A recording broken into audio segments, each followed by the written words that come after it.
Todo mundo que investe em fundos imobiliários já deve ter se deparado com a dúvida sobre qual que é o CNPJ que você deve incluir na declaração de imposto de renda. Se é o CNPJ do fundo ou o CNPJ da administradora do fundo. Quando você vai preencher o Programa Gerador da Receita Federal, você tem que preencher basicamente 3 fichas. A de rendimentos isentos ou não tributáveis, para você poder declarar quanto que você recebeu de proventos, de dividendos do fundo. A de bens e direitos, para você dizer quantas cotas você tinha e tem daquele fundo. E a de operações com fundos de investimento imobiliário. Essa você só precisa preencher caso você tenha vendido cotas do fundo. Na ficha de operações com fundos imobiliários, você não tem que preencher CNPJ nenhum. Você vai colocar só o lucro ou prejuízo que você teve nas operações de vendas dessas cotas. Na ficha de bens e direitos, você tem que declarar os 2 CNPJs, tanto do fundo como da administradora do fundo.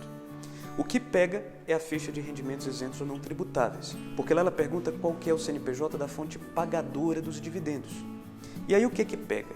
Para a maioria dos fundos, a fonte pagadora é a administradora do fundo, sendo que para alguns, para uma minoria, quem faz a distribuição dos proventos é o próprio fundo. Então, nesse caso, a fonte pagadora fica sendo o próprio fundo. E é o CNPJ dele que você vai ter que declarar lá. E aí, qual que é o grande problema depois disso? É que, normalmente, os relatórios auxiliares das corretoras não mostram quem é a fonte pagadora. Elas só mostram o código de negociação do fundo, o histórico de operações e o quanto que de proventos você ganhou. Aí você pensa, não, então eu vou lá no canal eletrônico do investidor, não sei, que lá vai ter. Também não tem, as informações são as mesmas que tem nos relatórios auxiliares das corretoras.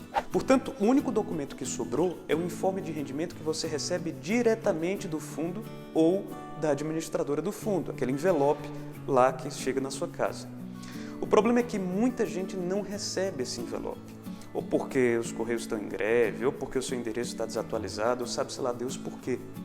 Então fica aquela coisa, ou você sai ligando lá para um amigo seu que também é cotista e que tenha recebido o informe de rendimento para ele poder te dizer qual que é a fonte pagadora, ou você chuta.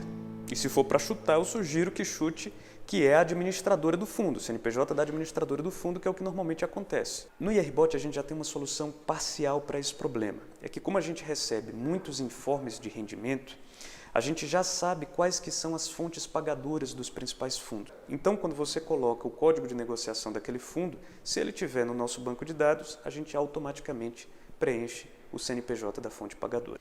Beleza? Se você tiver alguma dúvida sobre fundos de investimento ou sobre qualquer outro tema relacionado a imposto de renda, deixa ela nos comentários. Muito provavelmente a gente vai conseguir te responder. Até a próxima.